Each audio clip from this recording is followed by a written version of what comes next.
तो प्रधानमंत्री जा कहिएगा कि मां गंगा ने बुलाया था और हमने वोट दे के जिताया है, तो हमारे बुढ़ापे के बारे में भी आप कुछ कर जाइए, हमारे बुढ़ापे के बारे में भी कुछ कर जाइए।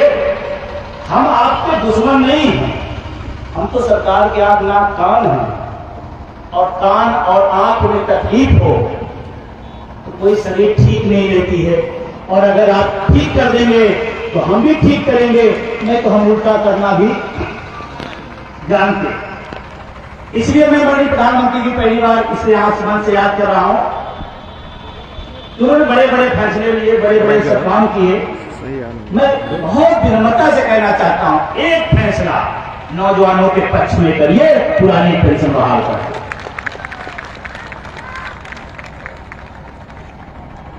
ये जो लोग बैठे हैं ये इजराइल से नहीं आए, ये सब यहीं के हैं,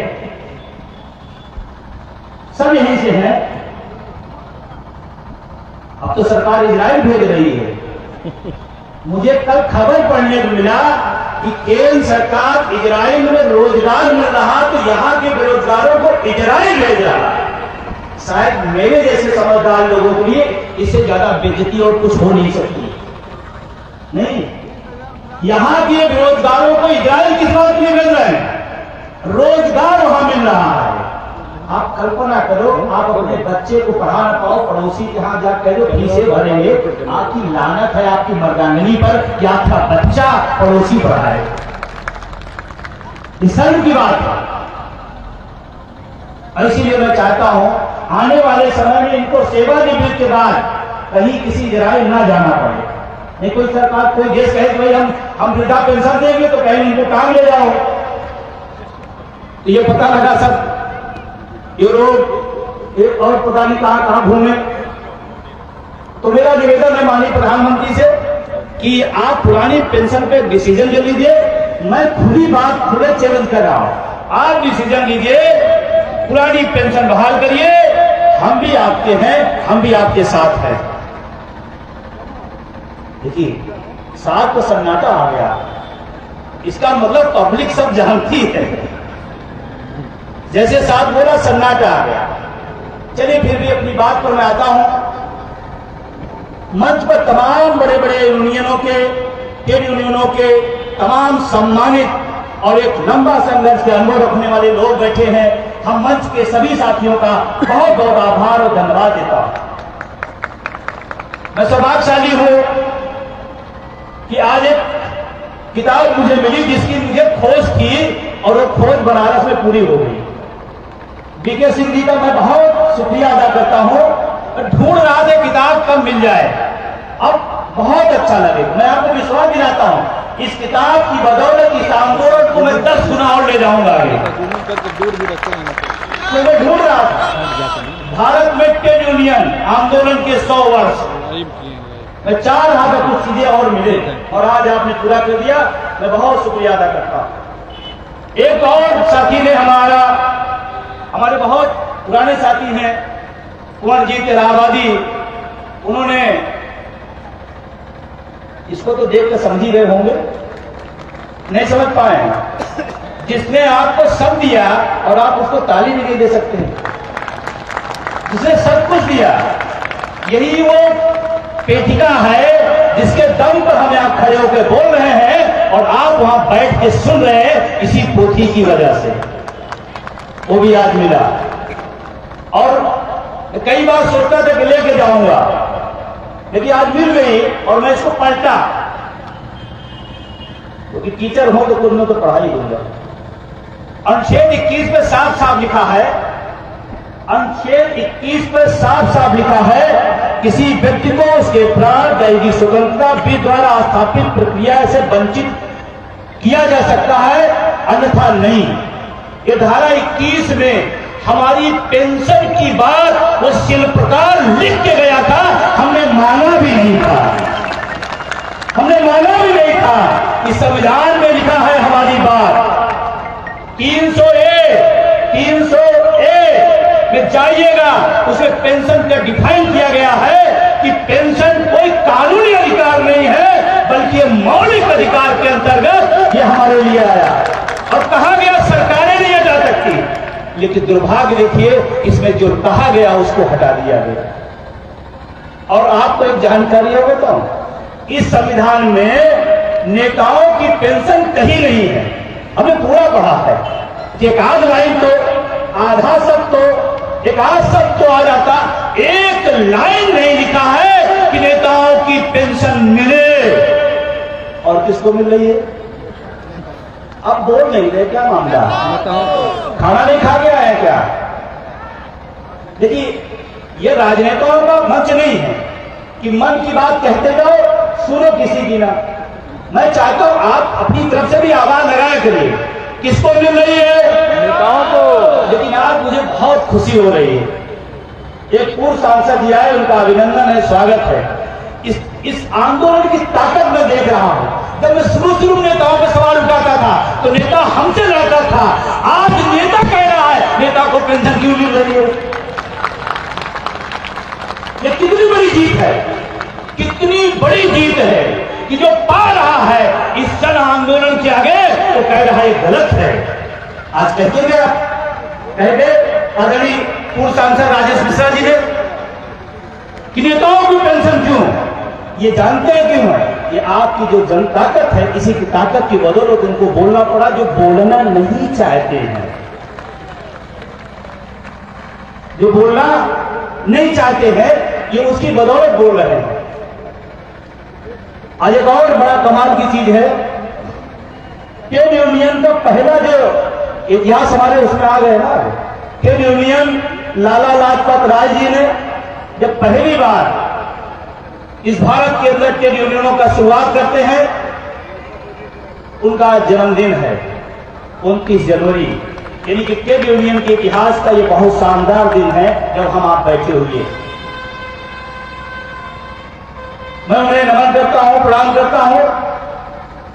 और आज जो ट्रेड यूनियन का इतिहास जो स्वर्णिम रहा है, आज कहीं से मंदीप हो गया है, थोड़ा ठहर से गया है। ये बात को रिकॉर्ड करने में कोई दिक्कत तो नहीं? आप लोग बोलिए। ट्रेड यूनियन एक समय कहा जाता था, कोई लाल सलाम बोल जाता था तो सरकारें डरने लगती थी। आज नारे के बाद भी सुन नहीं रहे लोग। लाल सलाम बोल जाते थे तो होता था कि अब कुछ होने वाला। लाल सलाम किसी पार्टी का नहीं है सिंबल, लाल सलाम किसी एक के नाम पैसे भी नहीं है। लाल सलाम मतलब क्रांति, इंकलाब का जिंदाबाद है, उसको बोलते हैं लाल सलाम। पेटेंट नहीं है लाल सलाम कि ट्रेड यूनियन में कम्युनिस्टों का पेटेंट है, जैसे आजकल राम का पेटेंट हो गया है। हम तो उस गांव से आते हैं जहां लोग मिलते ही मान कहते राम राम भैया। हमारी संस्कृति रही है, हमारी सभ्यता रही है, और उनको लाए। फिर भी मैं धन्यवाद देता हूं, राम को भी लाइए परंतु ओपीएस भी लाइए, ओपीएस भी लाइए। दिल्ली के रामलीला मैदान में हमसे किसी पत्रकार ने पूछा, वहां तो अयोध्या में होने वाला, आप डर क्यों आ रहे हैं? हम तो वहां जाने की तैयारी के लिए इधर आए हैं, क्योंकि जब माल पानी रहेगा तभी प्रसाद और माला चढ़ेगा। जब माल पानी नहीं रहेगा, अच्छा तक ना अपने गांव में चेक करो, जिनके पास पैसा है वो चारों धाम जा रहा है, और जिनके पैसा नहीं है उसका घर ही चारों धाम है। सही है नहीं सही है? तो ये जितने भी लोग बैठे हैं, इनको माल पानी मतलब ओपीएस, ये भी जाएंगे, हम भी जाएंगे, सब जाएंगे। तो भाई गुप्ता जी सर, सही है नहीं सही है? तो मेरा निवेदन है, इस विषय की गंभीरता को समझना है। हमारी जो जिम्मेदारी है मैं उसकी भी थोड़ी बात करूंगा। आपको 3 पॉइंट पर मैं बात करूंगा। 15-20 मिनट चलेगा, 15-20 मिनट दौड़ेगा, ज्यादा नहीं लेंगे समय, मौसम अच्छा है, कोई दिक्कत नहीं, धूप भी आ रही। 15-20 3 पॉइंट आपसे बात करना। सरकार क्या है, उसका क्या काम है, विपक्ष क्या है, उसका क्या काम है, दोनों नारायक हो जाए तो हमारा क्या काम है। इसीलिए कोई नेता हमको नहीं पसंद करता। जैसे कि सांसद जी आए तो हमने कह दिया, हम कहें सरकार अगर तानाशाह है तो विपक्ष नकारा भी है, उसको बात उनको बुरी में लगी होगी। लग जाए हमको कौन कांग्रेस में पद लेना है, तो प्रोफेसर साहब गलत तो नहीं कह रहा, लग जाए उनको जो लगाना हो लगे। सजह नहीं है। अगर इस देश में घोर तानाशाही चल रही है, इसी देश में विपक्ष का बहुत नकारापन भी चल रहा है, और दोनों दौर में सबसे ज्यादा जरूरत फिर बुद्धिजीवियों की हो जाती है कि बुद्धिजीवी अपना कमान संभालो, अपना हाथ उठाओ, अपनी आवाज उठाओ और खुद अपनी लड़ाई लड़ो। और हम तैयार हैं लड़ने के लिए, तैयार है, तैयार है।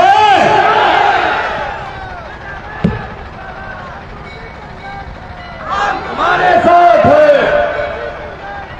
हम तुम्हारे साथ हैं, हम तुम्हारे साथ हैं। आपको लड़ना पड़ेगा। बुद्धिजीवियों की जरूरत कब पड़ती है? कब पड़ती है? क्रिकेट के मैदान पे कप्तान की जरूरत कब पड़ती है?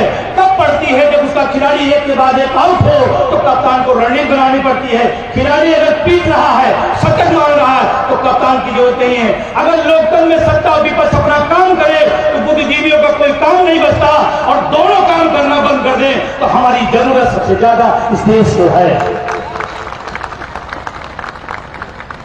अपनी भूमिका के लिए तैयार है? मैं बताऊंगा अभी आपकी भूमिका।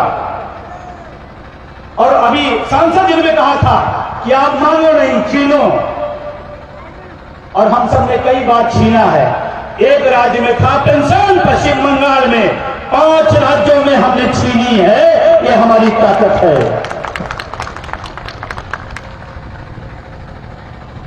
बहुत सारी बातें इसी 3 ध्रुव में हम करेंगे। चुनाव 5 राज्यों के परिणाम आए, पांडे जी, मनोज पांडे सर, 5 राज्यों के परिणाम आए। लोगों ने कहा क्या होगा अध्यक्ष जी? हमने कहा जो पार्टी हारी है, जो नेता हारा, वो विचार करे। हमारा मुद्दा जीता है, हमारा मुद्दा जीता है। 230 सीटों में मध्य प्रदेश में 199 सीटों पर ओपीएस जीती है। राजस्थान में 199 सीटों पर 174 सीटों पर ओपीएस जीती है। हम जीते हैं, पार्टी और नेता हारे, वो अपना जाने। गलत तो नहीं कह रहा?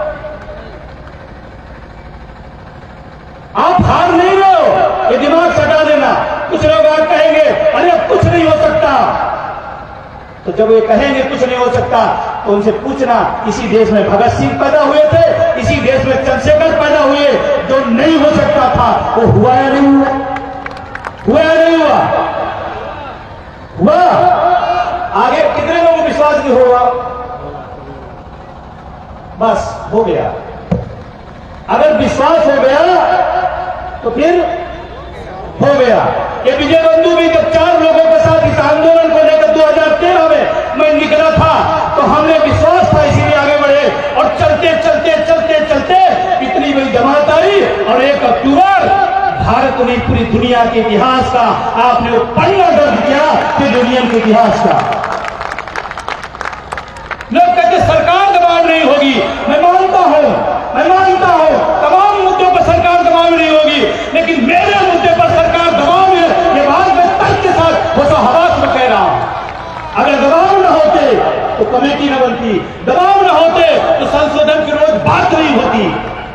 इसका मतलब दबाव अभी थोड़ा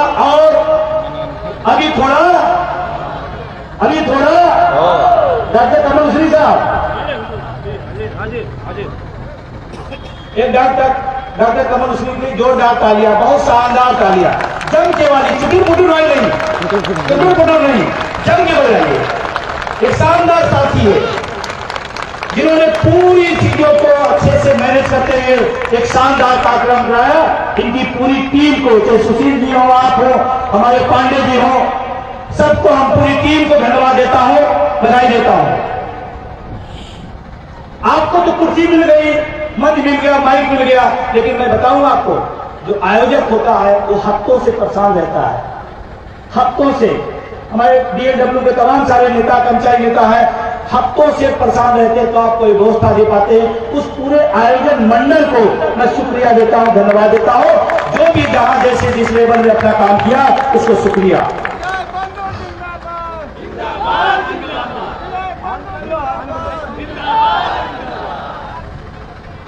अब मैं रेल पर थोड़ी देर की बात करूंगा। रेल से कितने लोग हैं? रेल से, अरे वाह भाई, आज तो पूरा रेल ही रेल भरा है भाई, रेल की ही पूरी भीड़ है आज भाई, कमाल है। एक बार हाथ फैलिए, हाथ फैलिए। भारतीय रेल जिंदाबाद, भारतीय रेल जिंदाबाद।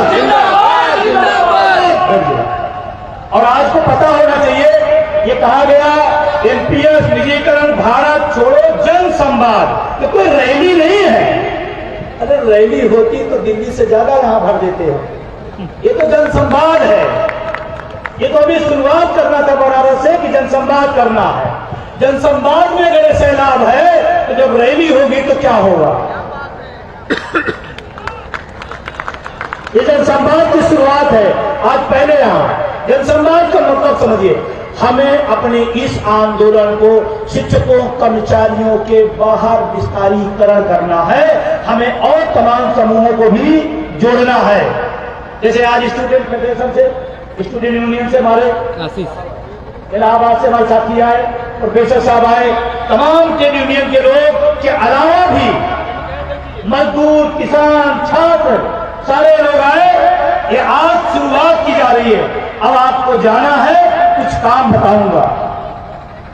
हम भी प्रधानमंत्री जी कुछ सीख रहे हैं। प्रधानमंत्री जी अपना काम कभी नहीं बताते, तुम्ही को काम बता देते, जाओ लगो, थाली मिलाओ, ताली लाओ, दीप जलाओ, ये करो। अरे आप प्रधानमंत्री, आप बताओ आप क्या करोगे, आप ही तो अपना बताओ। पिछले 10 साल का हिसाब प्रधानमंत्री देश की जनता आपसे जानना चाहती है।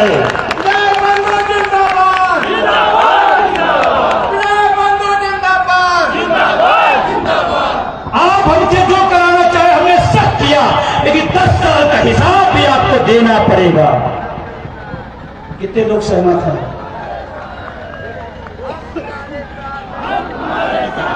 देना पड़ेगा।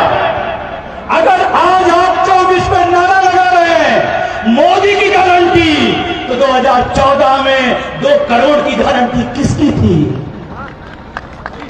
किसकी थी? आज आप कह रहे हैं सिलेंडर इतने में, तो 14 में जो बोला था उसकी गारंटी किसकी थी? आपने कहा था महंगाई बहुत है, अब की ये सरकार इस महंगाई की गारंटी न करने की किसकी है? आप अपने सारे मुद्दों से कोई जवाब सवाल ना हो, इसलिए एक नया तमाशा सामने खड़ा कर दिया जाता है। ये बात मैं होशो हवास में कह रहा हूं, और होशो हवास में हमारी जो मांग है, हमारी जो जरूरत है वो शिक्षा है या नहीं है? अगर है तो सहमत दिया करिए। शिक्षा हमारी पहली जरूरत है या नहीं है? रोजगार हमारी दूसरी जरूरत है, चिकित्सा हमारी तीसरी जरूरत है या नहीं है? इसको किसी पिछले 10 साल में आपने प्रधानमंत्री जी को सुना? मंच के लोग भी पूछना चाहते हैं। अरे तो ऐसे कर दो, कोई मुद्दा नहीं, बेरोजगारी महंगाई पे कोई मुद्दा नहीं। 10 साल से हमने धर्माचार्य नहीं चुना था, हमने प्रधानमंत्री चुना था। हम प्रधानमंत्री से पूछेंगे, और इसीलिए बनारस आके पूछ रहे हैं, इसीलिए बनारस आके पूछ रहे हैं। और जितने लोग यहां बैठे हैं, मैं एक सवाल कर रहा हूं, आप अंतर मन से ध्यान लगाइएगा। आप अपने जीवन से अपनी शिक्षा हटा दीजिए और अपने जीवन से अपना रोजगार जो मिला है उसको हटा दीजिए। आप अपनी हैसियत थोड़ा नापिए, नापिए अपनी हैसियत।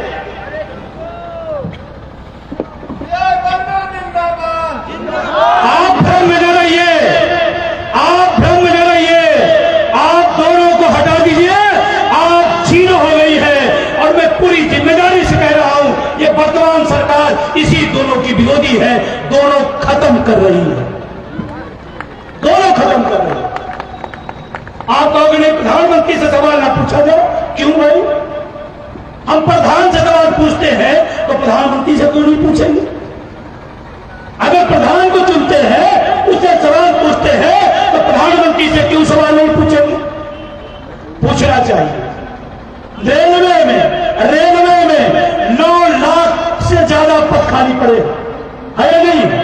रेल के साथी बताया, अगर गलत करें मुझे, अगर मैं गलत हूं तो 9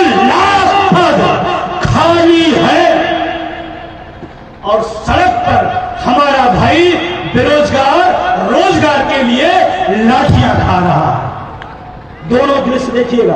एक तरफ पद खाली है, दूसरी तरफ उसी के लिए हम लाठी खा रहे हैं। फिर हमको कहा जाता है उद्योगपति आएंगे, वो नया पद क्रिएट होगा, सृजन होगा। मैं सृजन नहीं चाहता हूं, जो पद हमारे खाली है उसी को भर दो। जो पद खाली है उसी को भर दो। और आपसे इसी सवाल को तार्किक जोड़ रहा हूं, बनारस के लोगों बताना यहां कितनी विधानसभा है सीट? 8। कोई खाली है? लोकसभा सीट कितनी है? वो खाली है। रेलवे के विभाग में चले जाओ, पद खाली है। विधायक और सांसद का पद खाली नहीं रहेगा, लेकिन हमारा पद खाली है। उसके लिए समय लगता है, क्योंकि मैं इलाहाबाद यूनिवर्सिटी का छात्र हूं, पॉलिटिकल साइंस कर रहा हूं। मैं पूछना चाहता हूं, विधानसभा लोकसभा 6 महीने के अंदर अंदर भरना ही पड़ेगा। और समय पूरा होने पर नहीं, समय के पहले भर लिया जाता है। घोषी का खाली हुआ, महीना नहीं बीता, भर गया है। तो हमारे पद क्यों नहीं भर रहे हैं? हमारे पद क्यों नहीं भर रहे हैं? अपने पद तो पद है, हमारे पद नहीं है क्या? आप महाराजा राजा हो गए, आपके लिए एमपी एमएलए होगा। हमारी रेलवे की ट्रेड यूनियन, हमारी ट्रेडमैन, हमारा लोको पायलट, हमारा एमपी एमएलए है, उसको क्यों खाली रखे हुए है?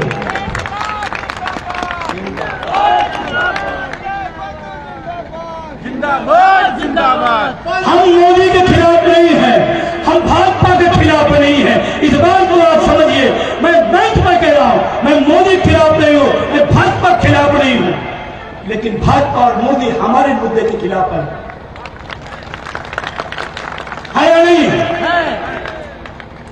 अभी कल मैं आ रहा था, वो साथी है क्या जो ट्रेन में मिले थे लोको पायलट जौनपुर से, जौनपुर में हाँ बिल्कुल बैठे, ये लोको पायलट मिले हमको ट्रेन में। ये हमको पहचान गए, मैं बैठा था, ये पहचान गए। अरे सर विजय बंधु नमस्ते नमस्ते। हम कहाँ जा रहे हैं?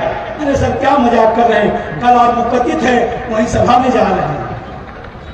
तो समय भी बीत गया, तो हमने कहा थोड़ा दर्द जाने, तो हमने कहा लोको पायलट, यहाँ लोको पायलट लोग कितने हैं?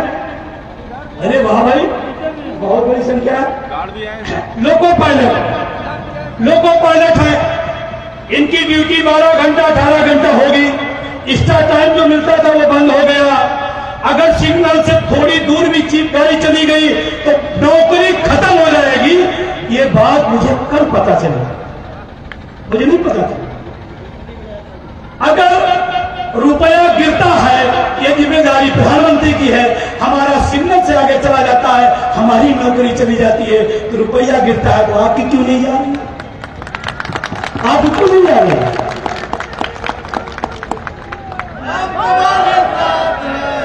और मैं कहना चाहता हूं, इनकी नौकरी और इनकी विशेष ध्यान दो, क्योंकि लाखों लोगों, हजारों लोगों को ले जाते हैं। अगर इन्हें नींद पूरी नहीं मिलेगी, अगर इन्हें सुविधा अच्छी नहीं मिलेगी, तो हमारे देश का जो नागरिक उस पर बैठा वो असुरक्षित है। इनकी ड्यूटियां कम की जाए, इन्हें कम और ज्यादा रेस्ट देने की व्यवस्था की जाए। ये लोको पायलटों की तरफ से डिमांड होनी चाहिए, और मैं कर रहा हूं। ये अकेले जीवन नहीं है उनका, क्योंकि हजारों लोग उसमें बैठे हैं, हजारों इस देश के नौजवान से बैठा है जो भारत का भविष्य है। इन्हें नींद आ जाएगी, उस ट्रेन का क्या हाल होगा? मैं कहना चाहता हूं, बहुत दर्द है। कल मैंने पहली बार लोको पायलट के दर्द को नदी से जाना, बहुत पीड़ा है। और मैं आपकी इस लड़ाई में, आप बोल पाओ न बोल पाओ, मैं आपकी बात बोलूंगा, मैं आपकी बात बोलूंगा।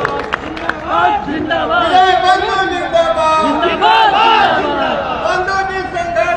हम तुम्हारे साथ हैं। और इनकी ताकत बता दूं, ट्रेन अगर चलती है तो देश चलता है, ट्रेन अगर रुक जाती है तो देश रुक जाता है। लेकिन बताओ, नेता चलता हुआ रुक जाए तो देश रुकेगा क्या? ट्रेन रुक जाएगी तो कौन बड़ा काम कर रहा है? देश के लिए कौन काम कर रहा है? देश के लिए कौन काम कर रहा है? इस देश का सबसे ज्यादा ट्रैकमैन हमारे राकेश जी लखनऊ से आए हुए हैं, ट्रैकमैन बेचारे हैं, बेचारा इसलिए कह रहा हूं, रेलवे की बहुत छोटी यूनिट की नौकरी है, कम वेतन होगी है, और जो ट्रैक पे जब काम करते हैं और जो आंकड़े आ रहे हैं, रोज दुर्भाग्यपूर्ण कहीं न कहीं घटना दुर्घटना होती है जिसमें सबसे ज्यादा सफर बेचारे करते हैं। ये देश के लिए मरते हैं, इनको पेंशन नहीं चाहिए, एसी में बैठे हुए को 4-4 पेंशन चाहिए। बंधु जिंदाबाद जिंदाबाद जिंदाबाद जय बंधु जिंदाबाद जिंदाबाद जिंदाबाद जिंदाबाद।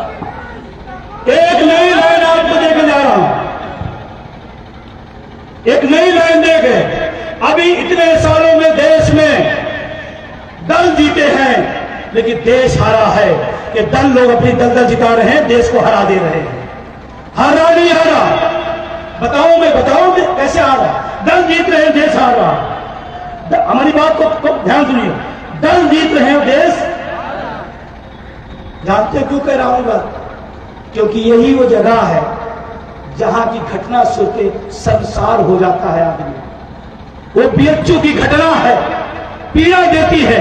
वो मेरी बहन हो, आपकी बहन हो, हमारी माँ हो, आपकी माँ हो, आपकी बहन बेटियां हमारी हो, वो पीड़ा देता है। बीएचयू में जो घटना घटी बहुत दुखद है, मैं कड़ी निंदा करता हूं, और इससे ज्यादा महिलाओं का अपमान और क्या हो सकता है प्रधानमंत्री के क्षेत्र में। और मजे की बात देखें, वो घटना होने के बाद वो लड़के जाके मध्य प्रदेश में मोदी की गारंटी बांट रहे थे। 2 महीने जाके मोदी की गारंटी मध्य प्रदेश में। वो कौन सी गारंटी जो आप यहां करके गए थे? सोच के देखो आप। और मीडिया के भाइयों को तो बहुत बहुत शुक्रिया। कोई है इधर क्या? कोई नहीं है, इधर नहीं है, क्योंकि बादशाह ने कहा है जिधर ज्यादा लोग हो हक की बात करें, उधर न जाना। और मीडिया के लोगों को भी मैं कहना चाहता हूं, आप हमारा साथ छोड़ दिए हो, जिस दिन हम आपका साथ छोड़ दो आप बेरोजगार हो जाओगे।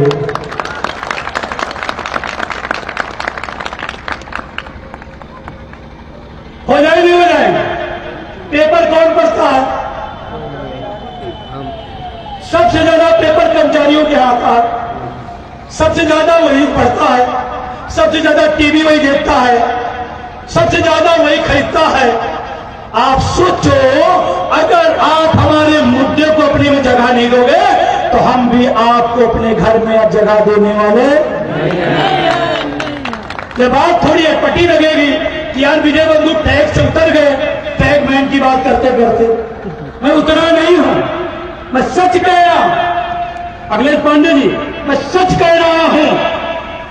इस देश को नेताओं ने, दलों ने जितना नुकसान पहुंचाया है, उससे ज्यादा 100 गुना इस देश की मीडिया ने इसको नुकसान पहुंचाया है।